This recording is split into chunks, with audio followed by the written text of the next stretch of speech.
psiquiatra, Esta membro da conferência será gravada agora. psiquiatria, com doutorado em neuropsiquiatria pelo FPE. E a doutora Luciana vai falar um pouquinho com a gente sobre os aspectos psíquicos na doença inflamatória intestinal. Quem tiver dúvida, ela falou que pode interromper, se não pode mandar pelo chat ou pode deixar para o final. Doutora Luciana, mais uma vez, muito obrigado pela sua presença. Agradeço em nome de todos os pacientes. Obrigada, Gustavo. Obrigada. Queria realmente agradecer esse convite, porque é sempre uma oportunidade poder falar para as pessoas. E sempre eu procuro, dentro das aulas que eu sou chamada, a tentar esclarecer o que eu souber a respeito do assunto que foi chamado. Diante da tua solicitação, eu vou explanar alguma coisa inicial sobre a própria doença, as doenças inflamatórias intestinais. Eu não sou especialista no assunto, eu fiz um levantamento de algumas informações que eu achei que seriam interessantes para o público que está nos assistindo. E aí, se você também tiver alguma coisa para me corrigir em relação a isso, você me fala. Então, assim, introdutoriamente falando, né, as doenças inflamatórias intestinais, elas são um grupo de doenças, né, de transtornos, que são considerados crônicos, né, e até aquilo que eu vi e li a respeito não tem cura. E as principais, as mais relatadas, né, as que incidem mais na população são a retocolite ulcerativa e a doença de Crohn. Só que eu achei interessante que apenas 25% dessas doenças inflamatórias intestinais elas são associadas a fatores genéticos. Então, mais à frente ali eu vou falar para vocês sobre os fatores de risco ambientais que mais predominam em relação a essa doença, ainda que não se saiba efetivamente o que causa esse tipo de doença. São só fatores predisponentes que vão, se a gente controlar provavelmente esse ambiente, a gente vai melhorar a incidência, né? Vai diminuir essa incidência da doença. Então, elas são crônicas, exigem, obviamente, então, por conta disso, um tratamento prolongado. E ainda assim, ela é uma doença diferente em cada pessoa, né? Ela não vai ser sempre igual em todo mundo, apesar de existirem padrões de evolução e de respostas aos medicamentos, né? A gente costuma dizer, eu sou especialista em dependência química, e eu costumo dizer que a dependência química ela é praticamente igual para todo mundo.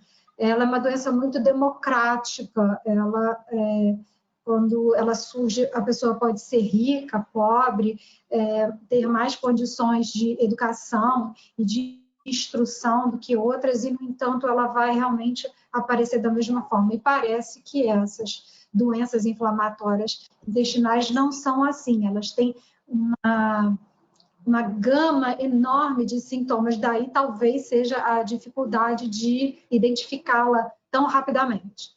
Então, ela é uma doença inflamatória crônica do trato gastrointestinal e pode afetar desde a boca do indivíduo até a região anal e perianal, ou seja, ela pode aparecer em qualquer local do trato. No entanto, essas áreas aqui, do ilho e do ceco, parece que são os segmentos mais acometidos. Ela envolve uma variedade de sintomas sistêmicos e extraintestinais também. Então, é interessante, ela não afeta só o aparelho gastrointestinal.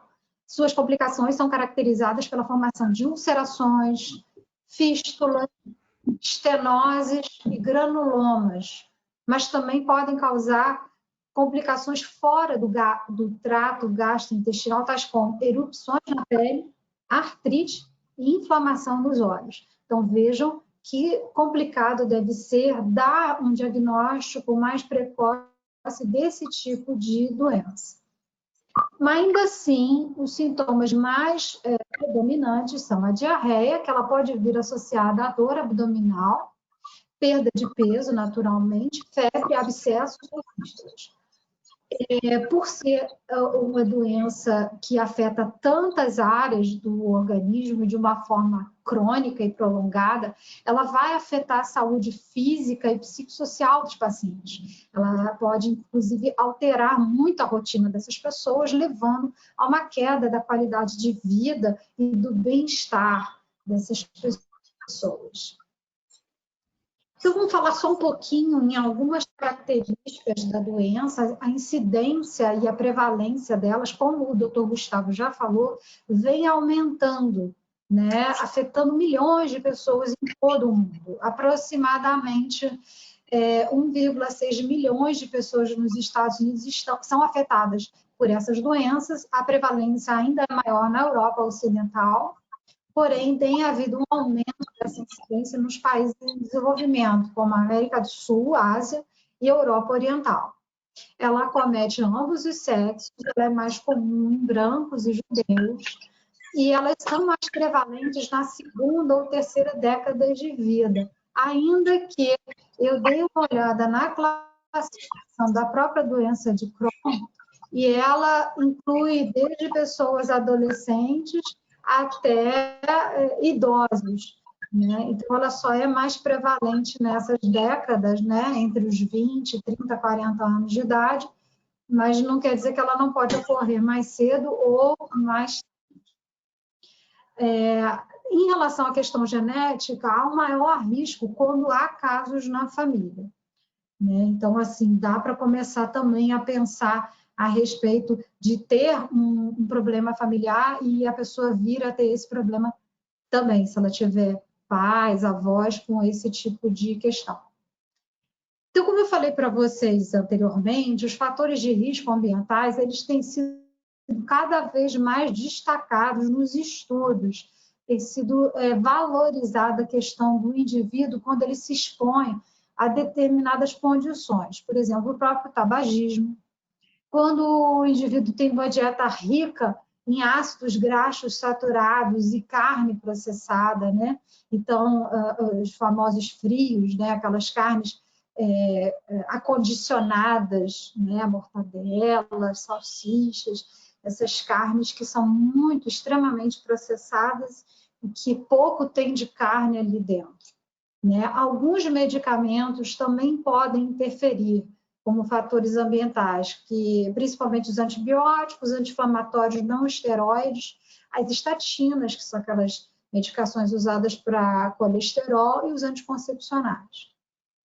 Situações de vida precoce, por exemplo, a forma como foi o parto dessa pessoa, se ela passou por aleitamento materno ou não, se ela se expôs muito a animais de estimação, e também questões de higiene podem interferir nesse tipo de situação, levando a ser um fator ambiental importante. Existe uma alteração na biologia das células de Panet, que são consideradas especialmente para a doença de Crohn. Isso é só uma questão a nível de patologia, né, que a gente pode encontrar. Então, entrando um pouco mais na minha área, o que acontece? Muitas vezes o diagnóstico demora a acontecer. Então, há uma expectativa grande do indivíduo que está sofrendo nessa situação e não entende por que ninguém descobre o que ele tem. Então, por que o diagnóstico ele pode ser difícil? Devido à multiplicidade das apresentações que eu já falei para vocês no início dos slides, né? Porque além do trato gastrointestinal, ela pode aparecer na pele, nas mucosas, nos olhos. Então, é um quadro bem diferenciado, múltiplo, né? Pode confundir muitos especialistas no início. Então, ela tem também algumas semelhanças com outras enfermidades. Então, o que a gente fala na medicina sobre diagnóstico diferencial das doenças é quando você vê alguns sintomas daquela doença, você não pode pensar só num tipo de doença, você tem que pensar em vários tipos de doença até chegar a uma conclusão. Também quando os sintomas das doenças inflamatórias intestinais são muito discretos, a pessoa sofre menos, porém também ela não é tão diagnosticada tão rapidamente. Ou então quando predominam manifestações que são extraintestinais da doença, que não são tão características. Então é muito importante realizar uma análise conjunta de dados clínicos, ou seja, os sintomas que a pessoa apresenta quando vai no médico, endoscópicos, ou seja, ao pedir uma endoscopia, esse tipo de característica aqui que aparece, né, na retocolite ulcerativa, os exames histopatológicos, que são aqueles exames que a pessoa, numa situação como essa, ou de endoscopia, ou de outros exames, né, proctológicos, faz uma biópsia do local, leva para uma lâmina e olha a característica dessa pele para ver as alterações que ela encontra, para ver se são características dessas doenças inflamatórias intestinais.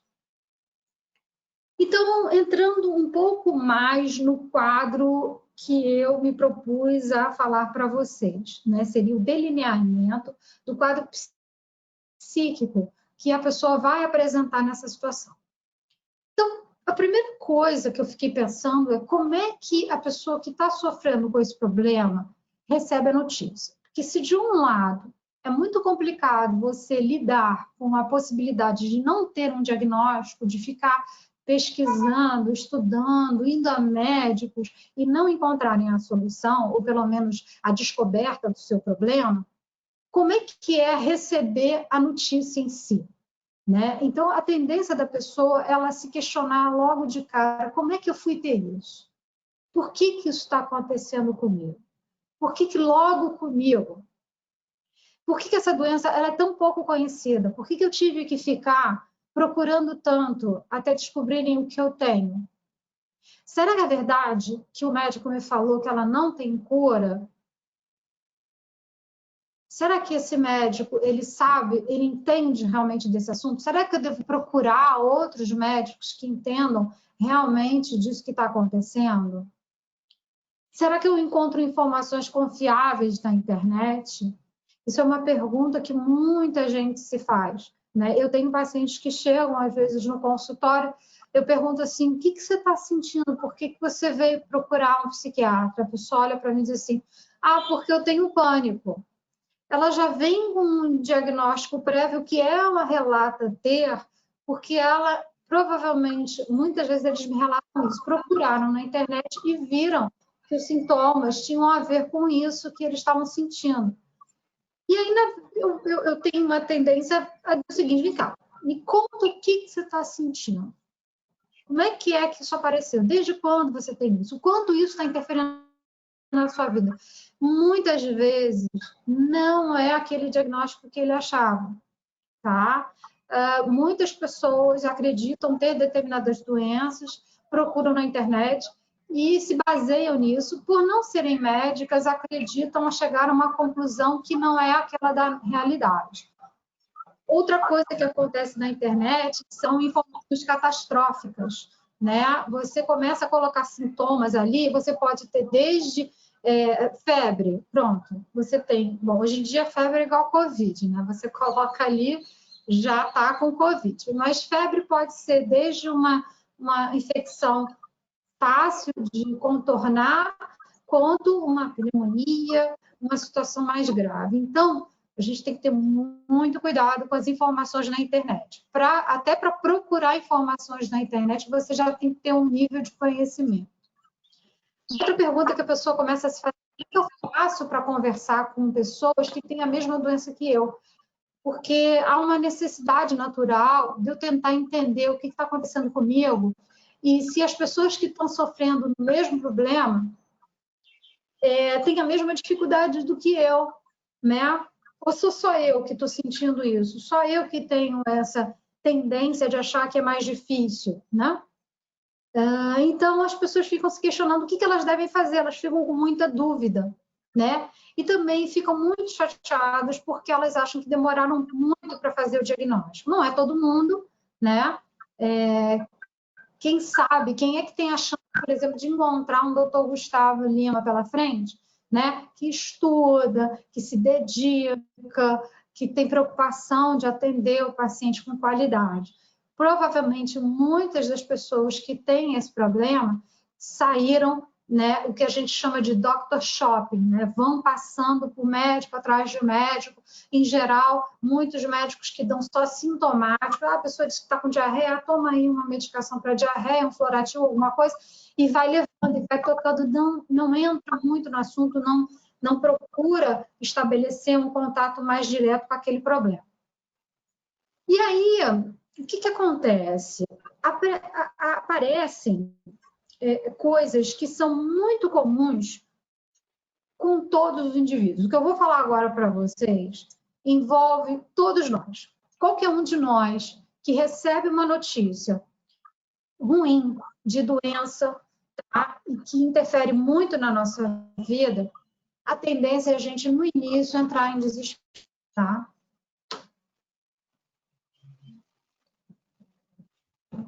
Desculpa, tive que tomar uma aguinha.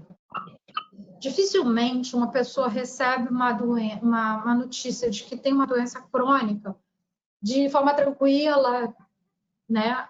Ah, tudo bem, o que eu tenho que fazer para me tratar? Muito raro.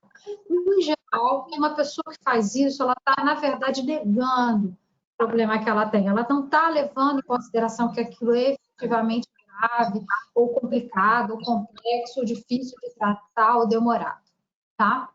Uma outra tendência da pessoa também é se recusar a tomar os remédios ou fazer uma dieta. Talvez porque ainda esteja negando o tratamento. Começa a pensar que talvez possa ter outras formas de se tratar. Ou também acontece muito na minha área, às vezes eu tenho um paciente que chega deprimido, mal, muito mal. E a gente inicialmente percebe esse processo, começa a medicar e a pessoa melhora rapidamente. A gente nem espera que a pessoa melhore tão rápido e a pessoa efetivamente melhora e larga o tratamento, porque ela entende que ela melhorou, está curada, não precisa mais de ajuda, está tudo ok, muito obrigada, doutor, só foi ótimo, mas eu não preciso mais de tratamento. Então, isso é algo comum, também pode acontecer, já que se trata de uma doença crônica, no caso das doenças intestinais inflamatórias, né? Então, pode ser que a pessoa inicialmente comece o tratamento e melhore bastante e acredite que não precisa de continuidade. Então, essas pessoas costumam sumir do tratamento, elas começam a tentar tratamentos que ainda não foram comprovadamente eficazes, tá? Eu não estou aqui questionando nenhum tipo de tratamento, até porque eu não sou conhecedora do assunto, mas isso acontece em todas as áreas, né? Há uma tendência que a gente chama na psiquiatria de pensamento mágico, de que a pessoa vai magicamente encontrar um tratamento que ninguém ainda descobriu e que lá alguém informou, ou na própria internet, ela ouviu falar que vai funcionar, e aí ela começa a ter em vez dela ir conversar com o médico, tentar discutir sobre esse assunto, sobre algumas possibilidades, não, ela ouve um conselho de uma vizinha, de um amigo, de um familiar, e passa a tentar novos tratamentos que ainda não foram efetivamente comprovados que deem resposta, e aí pode ter uma chance de ou piorar a própria doença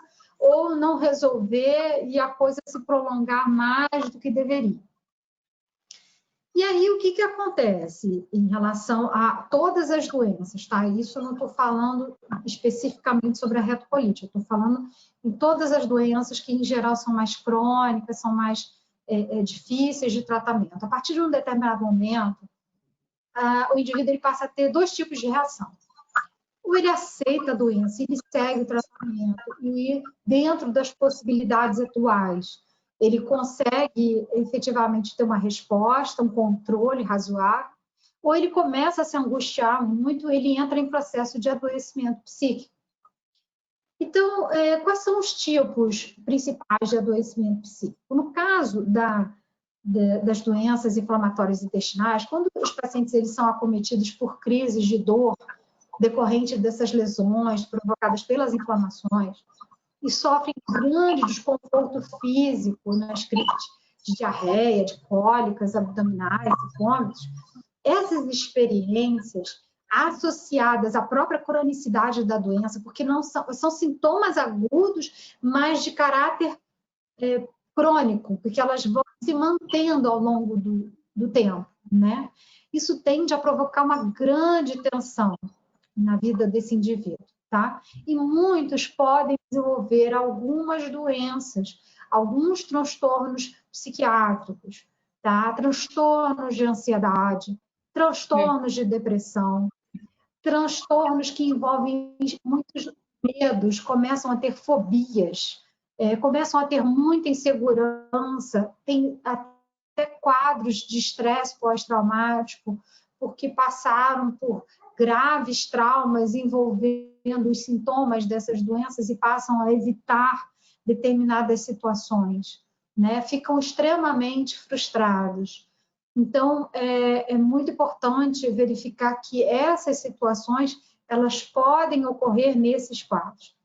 Eu vou relatar para vocês rapidamente uma diferença, por mais que seja óbvio, muita gente ainda tem dificuldade de entender a diferença entre depressão e tristeza. Eu fiz aqui um quadro rápido para a gente ter uma noção mais clara do que é a tristeza, que é esse primeiro quadro, e o que é a depressão, que é esse segundo quadro, que de propósito eu coloquei aqui, que ele coloca a pessoa no chão, tá? É um transtorno que derruba a pessoa. Em que sentido? No sentido, obviamente, psíquico, emocional. Então, a tristeza, ela é mais passageira. Ela, em geral, ela está envolvida em um processo comum diante de uma perda, uma doença, um luto envolvido, tá? Então, mesmo pessoas que têm essa doença, né, esse transtorno, que é o que a gente está falando agora das doenças inflamatórias intestinais, ele pode ter uma tristeza importante no início e ela vai passar, conforme ela se trata, conforme ele vai melhorando os sintomas. No entanto, quando a pessoa deprime, esses sintomas, eles persistem. Então, qual é a diferença dos sintomas? Na tristeza, o sentimento de tristeza ele é normal do ser humano diante de uma perda. Tem pouca alteração na qualidade do sono e do apetite. E ele não afeta quase nada as relações pessoais e profissionais. No entanto, a depressão ela vai ser mais duradoura. Em geral, são sintomas que se prorrogam por mais de 6 meses. Ela pode estar ou não relacionada a fatores estressores, quer dizer, a doença, a notícia de ter uma doença crônica pode ajudar a afetar. No entanto, até mesmo sem esse tipo de informação, a pessoa pode desenvolver uma depressão. Ela altera significativamente o sono e o apetite, tanto para mais quanto para menos. Tem pessoas que sofrem com insônia, tem pessoas que sofrem com isso, a gente chama de hipersonia. A pessoa dorme demais. A pessoa pode perder o apetite, como ela pode aumentar o apetite e ganhar peso. Ela afeta muito a capacidade acadêmica e laborativa. Pessoas começam a ter dificuldade, começam a perder dias de trabalho por conta disso.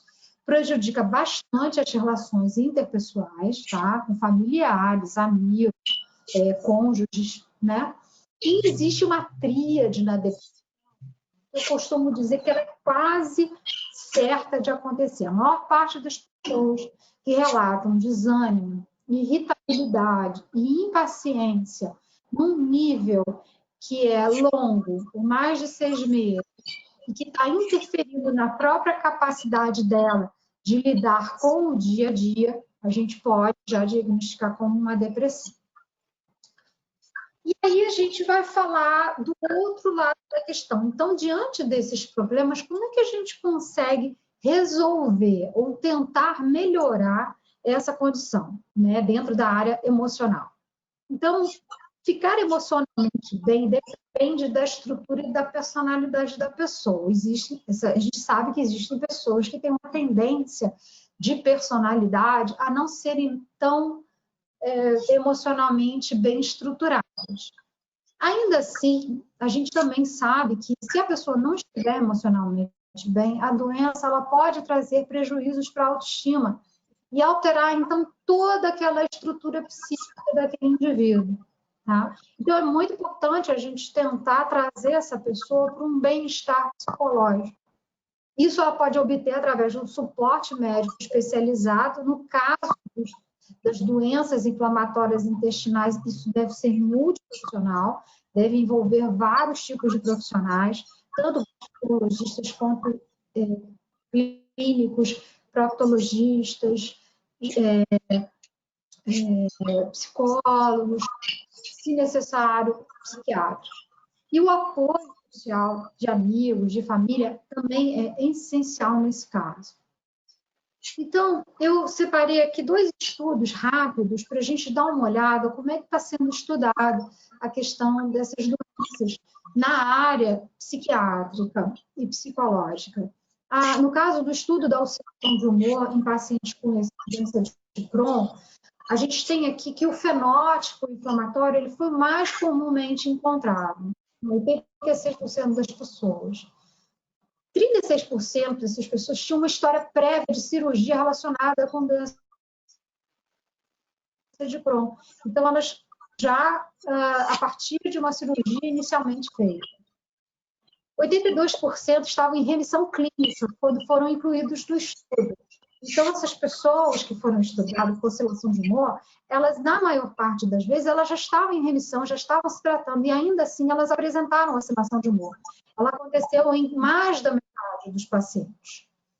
Desses, 28% evoluíram com sintomas depressivos ou ansiosos, e 30% normalizaram o humor depressivo e ansioso de base. 38% dos pacientes com oscilação de humor não teve mudança na atividade clínica da doença. Nós temos também pessoas que não são tão influenciadas pela oscilação de humor, no caso dessa doença. 20% tiveram alteração da atividade da doença de Crohn com oscilação de humor. E o sexo feminino e a ausência de cirurgia prévia, elas estão relacionadas com complicações na doença de Crohn e foram associadas a maior incidência de oscilação de humor. Então, parece que a maior oscilação de humor na doença de Crohn está mais relacionada com o sexo feminino e com a ausência de cirurgia prévia do que em outros casos. Já estudos de casos de ansiedade e depressão em portadores de doença de Crohn e retocolite ulcerativa, a gente tem aqui claramente uma incidência aumentada desses transtornos de humor. Foram 44 pacientes estudados nessa pesquisa. Os transtornos de humor ocorreram em quase metade dos pacientes com doença inflamatória intestinal e 27% apresentaram depressão. A retocolite ulcerativa, ela se mostrou potencialmente relacionada aos casos de depressão. E aqui também, olha que interessante esse estudo, o sexo feminino foi associado a maior incidência de ansiedade. Vocês veem que mulheres parecem estarem sofrendo mais de oscilações de humor, de transtornos psiquiátricos do humor, quando tem algum tipo de doença inflamatória intestinal. Então, como é que a gente vai trabalhar as dimensões do bem-estar psicológico que eu estava falando para vocês? Como é que a gente pode conseguir ajudar a pessoa? Esses domínios aqui, essas dimensões, elas são as mais trabalhadas dentro da nossa área psiquiátrica e psicoterapêutica. A resiliência, para quem não sabe, é uma capacidade de a pessoa ter algum nível de flexibilidade diante de uma adversidade. Eu sempre lembro daquela imagem de um elástico, aquele elástico que a gente usa de papelaria. Então, a gente estica ele e ele, quando a gente solta, ele volta para o tamanho que ele tinha. Então, a resiliência é essa capacidade que, diante de uma adversidade, diante de um nível de estresse maior, eu ter condições de me flexibilizar e depois de voltar à minha condição original de bem-estar. Então, trabalhar a resiliência de um indivíduo é muito importante, assim como a autoaceitação dele em relação a ter esse tipo de doença.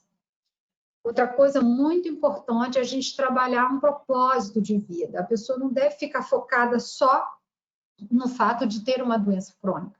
É importante ela encontrar algumas outras questões que façam ela ter um desejo de objetivo a mais na vida, né? Ela ter algum nível de domínio sobre o ambiente que a cerca é importante, principalmente nesses casos, por exemplo, o Dr. Gustavo deu um exemplo, né, da dificuldade, por exemplo, que uma pessoa tem de usar, de ir para lugares que não tem um banheiro disponível, limpo, adequado, né? Então, ela ter um domínio sobre esse meio ambiente que a cerca é importante para que ela continue se sentindo bem ao longo do tratamento. Ter relações positivas com outras pessoas, acreditar que é capaz de ter um crescimento pessoal, né, e ter mais autonomia. Então, essas dimensões do bem-estar psicológico precisam ser bastante trabalhadas. Uma das formas que a gente tem de trabalhar isso é usar estratégias de enfrentamento, são chamadas coping. Coping é um nome que vem, né, dos estudos americanos, e eles falam de estratégias que você pode utilizar no seu dia a dia para qualquer coisa, tá? Isso não precisa ser usado especificamente para doenças. Então, assim, eu vou dar uma lida rápida para vocês terem uma ideia de como isso pode se adaptar a casos em que a pessoa está sofrendo e está tendo dificuldades. Então, o caso da gente conseguir entrar em contato com amigos. A tendência, às vezes, de algumas pessoas, quando adoecem, é se isolar. Então, entrar em contato com amigos, familiares, pessoas em quem você confia, é muito importante, dividir isso. Realizar pequenos passos. Quando a gente está tentando lidar com problemas, tudo depende de como você tem que lidar. Cada pequeno passo que você dá é importante. Então, sempre valorizar aquilo que você faz. Expectativas realistas de si mesmo, né? Então, não imaginar coisas incríveis em relação, por exemplo, ao tratamento e nem pessimistas, que não vai dar certo. Ter uma expectativa real, procurar conversar com o seu médico sobre o que está acontecendo e o que você pode esperar do tratamento, né? Lembrar-se de respirar, aprender técnicas novas de respiração, muito importante a gente conseguir se conscientizar do nosso corpo, da nossa condição, dar aquela parada quando você está com uma dificuldade de lidar com uma questão. Eu acho que isso tudo influencia muito, as pessoas não valorizam a respiração. Lembrar-se de nutrir-se, nesse caso, é fundamental. Ter acompanhamento de nutricionista, o próprio gastroenterologista vai saber orientar que tipo de alimentação fazer. Revisar aquilo que você fala sobre si mesmo, tá? Aprender novas formas de falar com você mesmo, né? Encontrando formas úteis e positivas de você lidar com a tua vida. Ter lazer é muito importante, né? Gostar de hobbies, curtir arte, música, exercícios, são coisas que podem ajudar a tratar. Lembrar-se de que tem esperança, que tem ajuda, que é possível conseguir lidar com o processo. Refletir sobre o que funcionou com você no passado e o que pode funcionar agora, nesse momento e daqui para frente. Entrar mais em contato com você, se precisar de um terapeuta para te ajudar nisso, se tiver uma situação mais séria, entrar em contato, pedir uma indicação de um psiquiatra, né? E acreditar que você importa para o mundo, né? Você é importante. Então, precisa buscar o máximo de apoio que você precisa. Isso é um sinal de força. Buscar ajuda não é um sinal de fraqueza. É um sinal de força, é um sinal de que você se importa com você mesmo. Então, vamos lá. Vamos seguir. Deixa eu encontrar aqui, às vezes. Bom, aqui é um quadro rápido sobre resiliência, tá? Aqui é uma definição da palavra que eu já falei para vocês, aqui o elástico, que eu sempre me lembro. O mês de maio roxo, né, que é um mês comemorativo, no sentido, quando eu falo comemorativo, é uma forma de você lembrar que essa doença existe, lembrar que ela tem tratamento, divulgar informações para que as pessoas saibam sobre isso. Quanto mais informação melhor. Eu retirei isso aqui de um site de uma associação de ostomizados, né? E eles valorizam muito a resiliência, e eles relatam que o dia 16 de novembro é o dia dos ostomizados. A gente sabe que nem todas as pessoas que têm esse tipo de doença vão chegar a uma situação como essa, porém, é importante advertir que é uma das consequências que podem ser levadas, né, numa doença mais grave. Uma outra coisa que eu acho fundamental é a pessoa procurar ler sobre o assunto de pessoas que já estão sofrendo com isso e que estão encontrando resolução, que estão encontrando tratamento, que estão encontrando um caminho a seguir. Então, ler livros de inventários pessoais, de pessoas que têm o mesmo problema que você, pode te ajudar. Então, eu achei esse livro, eu não li, mas eu acredito que seja interessante, que é um relato dessa moça aqui, que, se não me engano, ela é até enfermeira, né? E ela é portadora da doença, é enfermeira. E ela fez um nome, Registro de uma Cronista, eu achei bem interessante esse nome também. Outros tipos de livro que eu acho interessantes é aqueles livros que têm resposta para pacientes e familiares. São livros que podem dar uma elucidação maior. Você pode, inclusive, pegar um livro desse e levar para o seu médico para discutir sobre o assunto, para ver o que ele acha sobre o que está relatado ali, né? Porque não adianta o paciente que não é médico começar a ler sobre o assunto em livros para profissionais, né? Então, a gente tem que buscar literatura que seja mais para o próprio paciente que sofre com essa doença. Esse site eu achei bem interessante, da Associação Brasileira de Colite Ulcerativa e Doença de Crohn. Lá tem vários panfletos. Isso aqui não é só isso aqui da frente. Dentro, se você clicar, abre um panfleto com várias dicas, né? Por exemplo, vivendo com a doença de Crohn, manejando crises e outros sintomas de doença inflamatória intestinal. Eu achei interessante essa foto, eu nunca podia imaginar, olha só, uma pessoa viajar, como deve ser complicado para uma pessoa viajar, às vezes, longas distâncias, um aeroporto, onde ela fica aguardando o embarque, o próprio voo em si, né? Como ela vai fazer para manejar essas situações? Que estresse deve ser ter que lidar com esse tipo de situação quando ela não tem o tipo de orientação adequado. Então, eu achei muito interessante esse site. Então, assim, só para finalizar para vocês, até para a gente não seguir muito no horário, para a gente abrir para algumas perguntas, coloquei esses dados aqui. É óbvio que a gente não vai conseguir isso plenamente. Ninguém consegue ter saúde em todas as áreas da vida da gente. Mas a gente procura tentar seguir a vida de forma a acessar isso, se não o tempo todo, em alguns momentos. E quando conseguir isso, valorizar que estar conseguindo, valorizar essas conquistas, né? Eu acho isso fundamental. Então, assim, deixando aqui o meu e-mail, caso vocês tenham interesse ou necessidade de procurar algum outro tipo de informação, eu vou estar disponível para vocês, tá bom? Agora eu vou aqui, não sei o que eu tenho que fazer agora para fechar isso aqui e abrir para o grupo para perguntas. Como é que vocês acham que eu devo fazer aqui para fechar esse... Luciana, Maria que está aqui. Pronto. Agradecendo aí mais uma vez, muito boa aula. Que bom! No meu tá tranquilo. Agradecendo aí, Luciana, muito boa sua aula, mostrou um domínio aí do assunto até de quem realmente é acostumado a ver. Muito obrigado mesmo. Vou deixar os pacientes à vontade para eles perguntarem, porque essa parte talvez para eles é a mais interessante, né, das perguntas.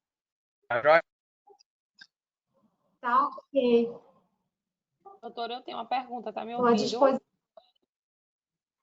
Pois não, é Gabriela? Isso. Diga, eu Gabriela. sou portadora de doença de Crohn, fui diagnosticada em junho do ano passado. Tenho um ano de diagnóstico, faço uso de um monte de medicamento aí, imunobiológico também. Eu faço terapia desde outubro do ano passado. E senti mais ainda, eu acho, nessa pandemia, a necessidade da saúde mental, né, para controlar minha doença. Senti mais relação ainda do que o normal.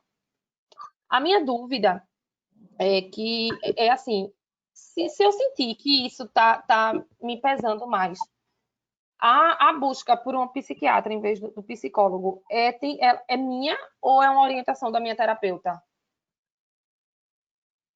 Ótima pergunta, Gabriela. É o seguinte, a tua procura, a tua necessidade é a tua necessidade. Você pode procurar qualquer profissional a hora que você achar necessário. Não precisa ser uma indicação de um psicólogo e nem de um outro médico. É óbvio que se outro médico ou se a sua psicóloga sentir necessidade e achar que você deva procurar, é claro que eu acho que é importante, mas a própria necessidade da pessoa já está valendo. Eu costumo dizer o seguinte, a doença mental, ela chega num ponto em que é necessário a gente procurar um psiquiatra quando a gente percebe que há uma incapacitação de várias áreas da nossa vida, sabe? Por isso que eu coloquei aquele quadrinho da tristeza e da depressão. Porque tem pessoas que chegam no consultório e falam, eu estou deprimida, eu estou assim. Eu ouço, obviamente, a pessoa, eu procuro fazer um levantamento, mas às vezes eu chego a um ponto de dizer o seguinte, olha, eu acho que você está triste, que é natural que você esteja diante de determinadas questões. Porque você entrar com uma medicação, né, para a depressão, você também tem alguns riscos. São medicamentos, em geral, muito bem testados, muito seguros, mas a gente não sabe se aquilo pode interferir também na vida da pessoa de alguma forma. Então, tem que ter um certo cuidado, né? Então, assim, a tua procura por um profissional da minha área, né, que está repleto de estigmas, né, e de preconceitos, as pessoas têm vergonha de admitir que procuram por psiquiatria, não deveria existir. Então, esse trabalho que a gente está fazendo agora aqui é a melhor forma que a gente tem das pessoas perceberem que o psiquiatra é nada mais, nada menos que um outro médico, uma outra especialidade médica. É alguém que estudou medicina como o Gustavo, como outros médicos estudaram, e que enveredamos por essa área do emocional, né? E hoje em dia a psiquiatria ela tem uma solução muito boa para muitas doenças em geral crônicas, mas que estão respondendo muito bem aos medicamentos. Eu tenho pacientes que eu mesma olho e digo, será que esse cara tem essa doença mesmo? Será que eu não errei o diagnóstico? Porque eles respondem tão bem à medicação que os sintomas, eles ficam assintomáticos, entendeu? Então, eu acho que a tua iniciativa pode acontecer sem problema. Deixa eu só complementar aqui o raciocínio da minha situação. Eu fiquei até aliviada quando tive o diagnóstico, porque eu sofri tanto para encontrar ele, que eu costumo dizer que foi uma parte boa, dizer que eu tinha doença de Crohn, porque eu procurava um nome para que eu tinha, né? Eu fui para tanto médico que dizia que eu não tinha nada, que foi um certo alívio. E eu ficava sempre nessa preocupação, assim, eu sempre falava na terapia, mas, poxa, eu vou precisar me tratar para sempre na terapia, e ela respondia, você vai precisar tratar para sempre da doença de Crohn, então não tinha muita saída, né? Eu me sinto bem melhor hoje em dia, bem melhor. Eu já sofri muito mais, minha condição assim física e clínica é bem melhor, mas sempre que tem alguma coisa com relação à medicação da doença, isso tem me derrubado bastante, assim, medicação que não está respondendo, ou aumentar a dose, alguma coisa. Por isso mais essa minha pergunta, assim, se isso seria algo mais grave quando é especificamente relacionado à doença, porque em relação às outras áreas eu me sinto bem melhor, em casa, no trabalho, a vida é normal. Mas em relação à doença eu tenho ficado mais preocupada ultimamente. A terapia, a escolha de fazer terapia, não necessariamente é para a vida toda, é algo que você vai discernir o quanto é bom para você permanecer em terapia e se deve ser com essa terapeuta ou outra, entendeu? Quer dizer, é uma escolha individual, como qualquer outro tipo de especialidade, no caso é psicólogo, mas você vai procurar os especialistas conforme o retorno que você está tendo daquele tratamento, Não adianta você ficar também numa terapia que você não está vendo resultado para você. Então, isso também é importante. Doutora, eu tenho uma pergunta. Eu tenho retocolite ulcerativa, eu tenho retocolite e eu tomei por muito tempo a sulfasalazina, né? E eu percebi que ela dá uma alteração psíquica, algum tipo de alteração, pelo menos em mim, em termos de efeito colateral, como tonturas e, assim, confusão mental também, bem confusa. Aí eu tentei a mesa, a salazina, realmente eu tive que ir para o hospital, porque eu não sabia nem dizer o meu nome, ou coisa assim. Quer dizer, assim, parece que tem uma alteração bem intensa nessa parte psíquica. Será que eu me pergunto se é algo que já vem de mim, né? Ou é algo que é um efeito da medicação mesmo? Luana, a sua pergunta é a famosa pergunta de $1 milhão, é aquela que dá o Nobel de Medicina. Quem souber responder isso vai ganhar o Nobel. A grande questão que a gente tem hoje em dia é de saber o que veio primeiro, o ovo ou a galinha, né? A gente está doente porque a gente já tinha essa propensão e vai desenvolver a doença, ou a gente tem uma doença e vai desenvolver outras, o que virá primeiro? Você tomou uma medicação que eu não tenho pleno conhecimento dos efeitos colaterais, quem vai saber te orientar melhor é o Gustavo em relação aos efeitos colaterais. Eu conheço os efeitos colaterais das medicações que eu utilizo, mas se você teve isso e isso está referenciado a esse tipo de medicação, é possível que você seja um pouco mais sensível a esses efeitos colaterais. Na psiquiatria, tem uma coisa muito interessante. Principalmente nos antidepressivos. Quanto mais efeito colateral a pessoa tem no início do tratamento, melhor o resultado final. Eu digo para a pessoa, você está tendo esse efeito colateral, segura a onda, porque provavelmente você vai ter um efeito benéfico muito legal daqui a umas 2 a 3 semanas. Por quê? Porque os medicamentos psiquiátricos, eles vão lá para o cérebro e eles vão procurar os receptores que eles precisam acessar, como se fossem vagas de um estacionamento. Você está no estacionamento, você está procurando vaga, então você fica ligado. Dá um mal-estar de não encontrar vaga, concorda? Uhum, entendi. Tá Quando certo. você encontra a vaga, a coisa relaxa. Você encontra aquela vaga, você relaxa. Então, assim, a maior parte das doenças que estão sendo estudadas atualmente, que são crônicas, em geral, a gente tende a acreditar que tanto interfere a minha parte genética, aquilo que eu trago comigo, que a gente chama de predisposição, quanto fatores ambientais, que é tudo aquilo que se refere ao que influencia de fora. Ou porque eu fiz, alguém que fuma, ou porque fizeram comigo. Né? No caso, eu até apresentei para vocês um quadro de fatores de risco ambientais. Tudo aquilo que pode interferir na doença que vocês desenvolveram. Mas ninguém que eu saiba, talvez o Gustavo saiba melhor, estudos mais atuais, qual é a causa efetiva. Não, olha, descobrimos isso aqui foi causado exatamente por isso. Assim como a depressão, ninguém sabe o que causou, o pânico, a gente sabe aquilo que interfere, aquilo que pode piorar como é que ele vai se apresentar. Por exemplo, pessoas que usam drogas ilícitas e álcool tendem a piorar os seus quadros mentais. Por quê? Porque vai tudo lá para o cérebro. Tudo aquilo que a pessoa usa de drogas, sejam lícitas ou não, vai para o cérebro. Então, um cérebro que já está previamente adoecido, ainda entra droga, não vai dar coisa boa. Mas isso é meio óbvio, né? Mas tem estudos mostrando isso claramente, que isso interfere. Tá bom? Tá bem. Obrigada. Nada.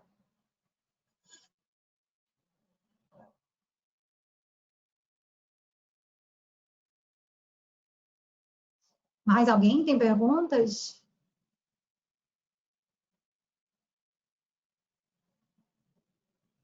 Eu costumo dizer que quando não tem muitas... Ou todo mundo entendeu tudo ou ninguém entendeu nada. Eu espero que seja a primeira opção.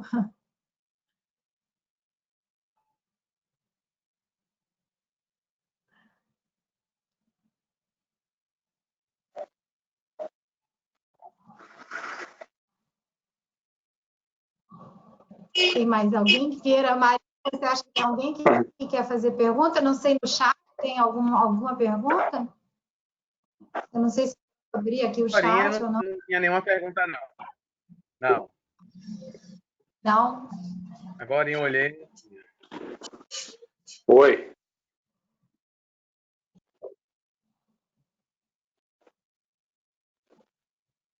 Oi. Oba.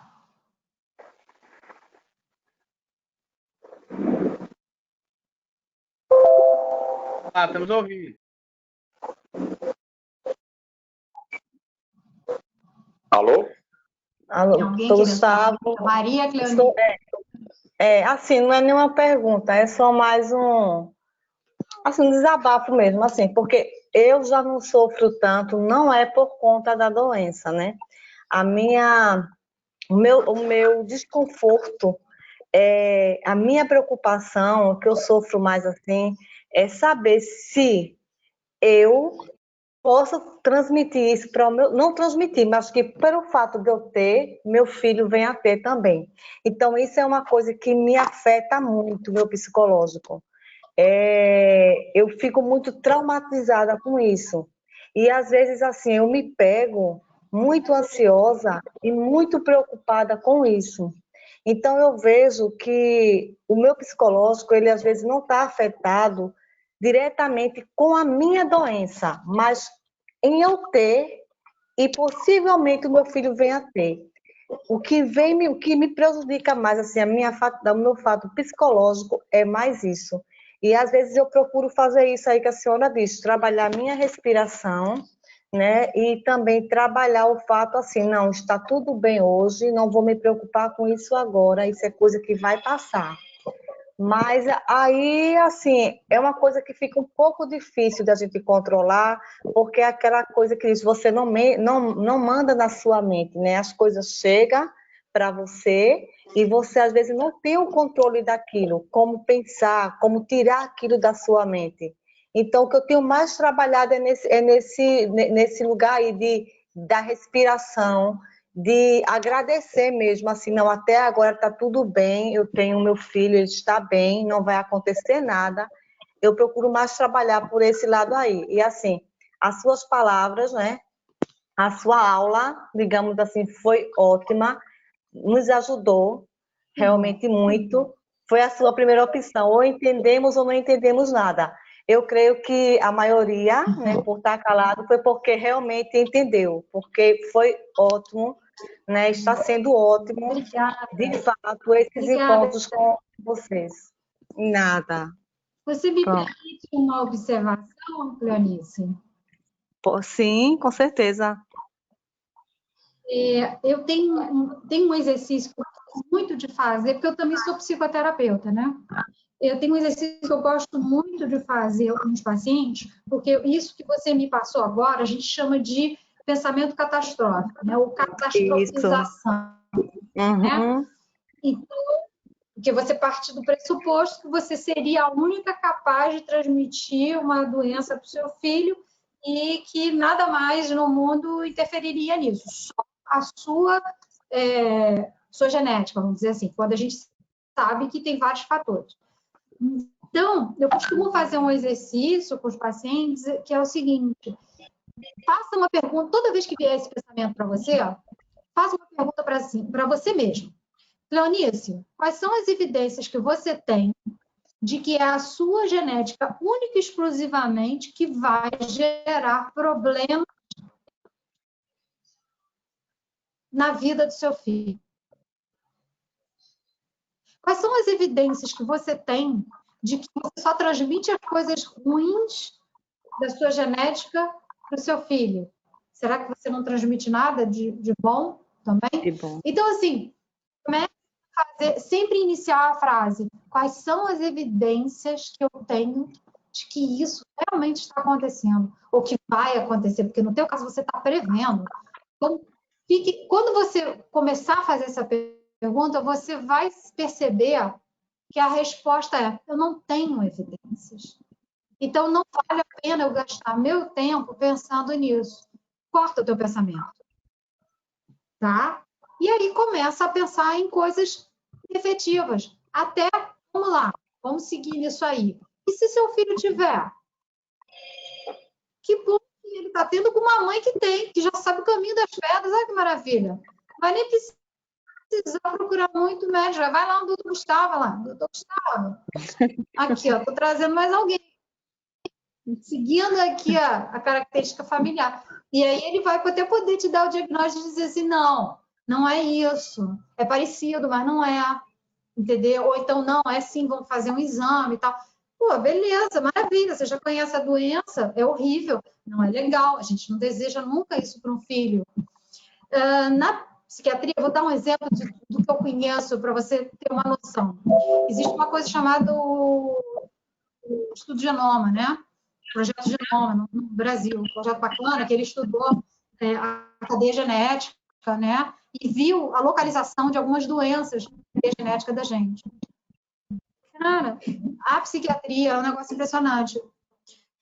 Na cadeia genética, a localização de algumas doenças é uma do lado da outra. Alcoolismo, do lado de depressão, do lado de isso tem feito alguns estudiosos acreditar que há uma possibilidade de você, geneticamente falando, ter a possibilidade de ter gerações que intercalam isso. Ou seja, pai alcoólatra, filho deprimido, neto bipolar, bisneto esquizofrênico. Não estou falando assim, isso vai acontecer, é certo. Não. Uma tendência genética para esse tipo de estudo. Então, repara, é interessante se a gente for pensar a nível de pesquisa. Não é nada agradável pensar nisso a nível de tendência.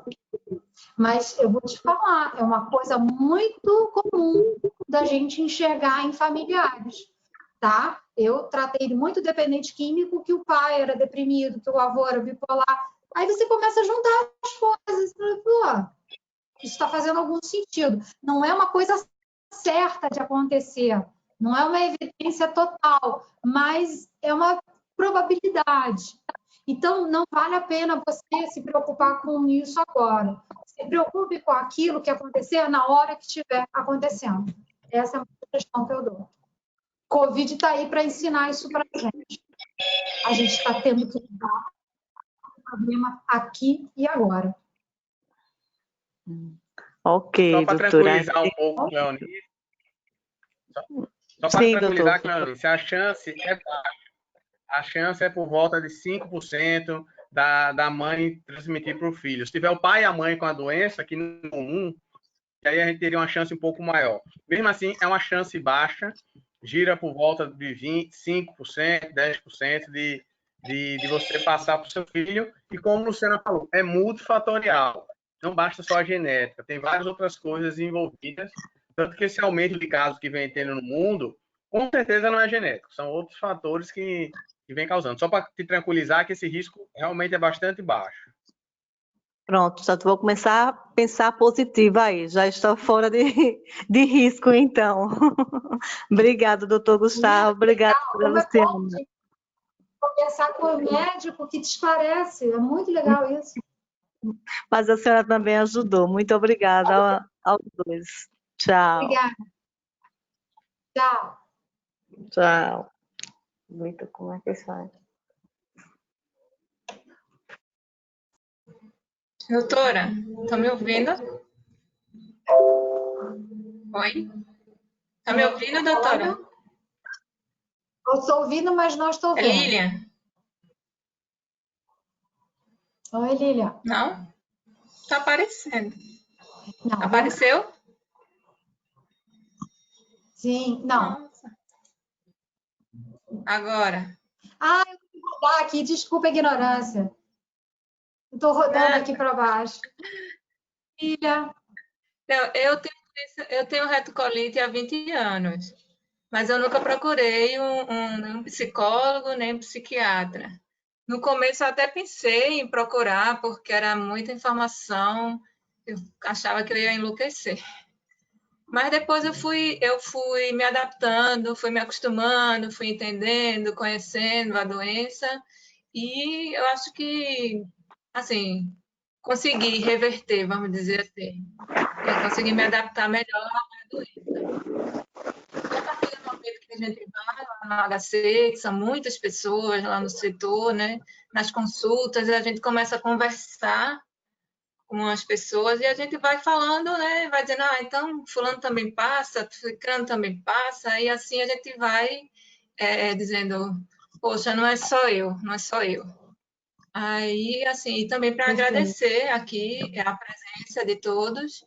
Eu sou a presidente da associação aqui em Pernambuco, a DIPE. Legal. E também agradecer as pessoas de fora, que tem muita gente que procurou, me procurou, né? Procurou a DIPE pelo e-mail, e tem algumas pessoas de fora, do Sul, e muito legal, muito bom que todo mundo está participando, que me procurou.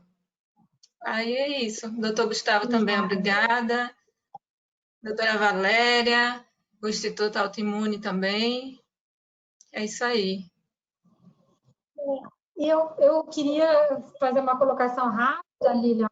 Por incrível que pareça, é muito melhor a gente lidar com uma doença que já conhece razoavelmente bem, já tem algum nível de tratamento. Imagina você chegar num médico e ele dizer, eu até sei o que você tem, mas não sei como tratar, ou não se conhece o tratamento. Existe. O meu marido é da área de saúde e ele recebeu outro dia um paciente chamada Machado Joseph, e eu pouco conhecia, apesar de ser uma área da neurologia, eu não tinha muito conhecimento. E ele falou, você não tem nada, tudo é tentativa, sabe? E eu fico pensando, e é uma doença terrível, uma doença degenerativa. Então, assim, que bom que a gente está podendo lidar com uma doença, eu falo isso na psiquiatria, que bom que depois de 30, 40 anos já existem tratamento para muitas doenças que na psiquiatria antes não se tinha. A pessoa não tinha o que fazer, era esperar, conter, né? E hoje em dia você tem como incluir essa pessoa na vida, no dia a dia, com uma qualidade de vida bem razoável. Então, eu acho que é para isso que a gente está aqui, para ter encontrar. Eu tenho um irmão que ele é especial. Aí ele tem mente infantil. Então, assim, se não fossem os remédios, realmente é muito complicado.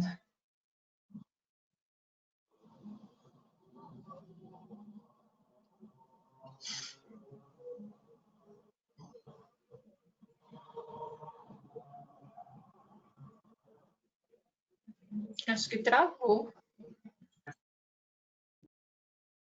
Não, não travou, não. A gente está aguardando outra pessoa, se quiser perguntar alguma coisa. Certo.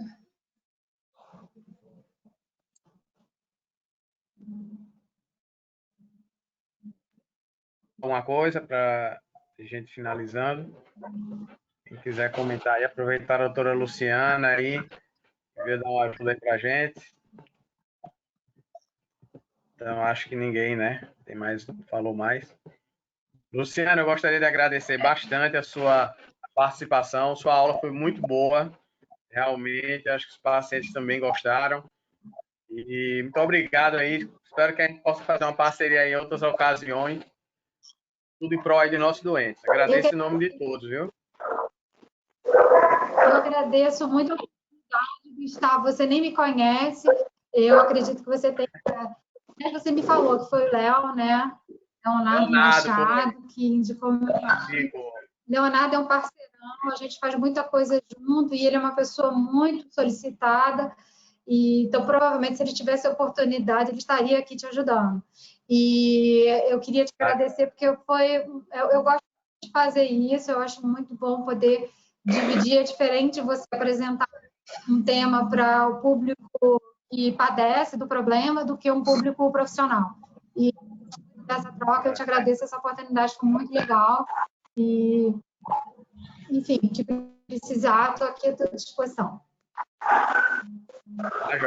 Muito obrigado, então. Doutora Luciana, Tchau, pessoal. Maria, muito obrigado aí. Um agradecer abraço também. para cá, viu? Queria agradecer. Obrigada, doutora. Viu? Excelente sua aula. Tchau, obrigado. Hein? Muito obrigada.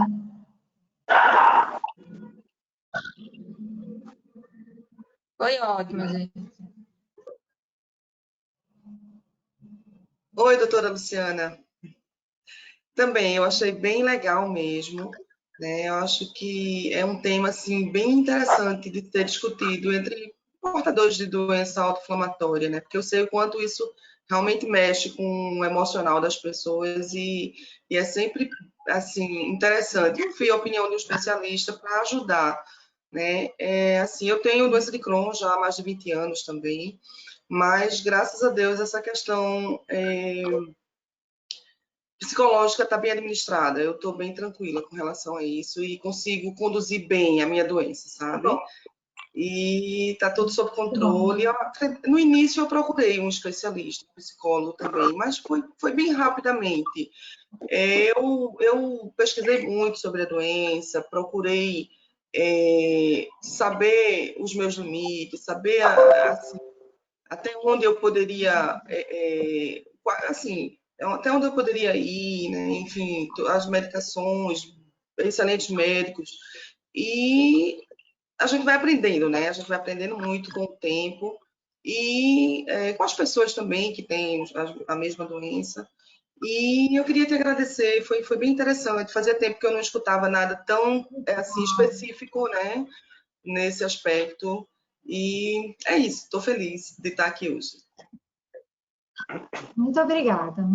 Uma iniciativa do Gustavo.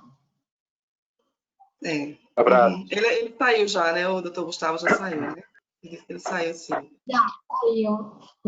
Eu vou ter que também sair. Eu tenho agora um atendimento para fazer, mas eu queria agradecer novamente a vocês todos pela oportunidade, tá bom? Nós aqui agradecemos. Um abraço. Até logo. Tchau. Tchau.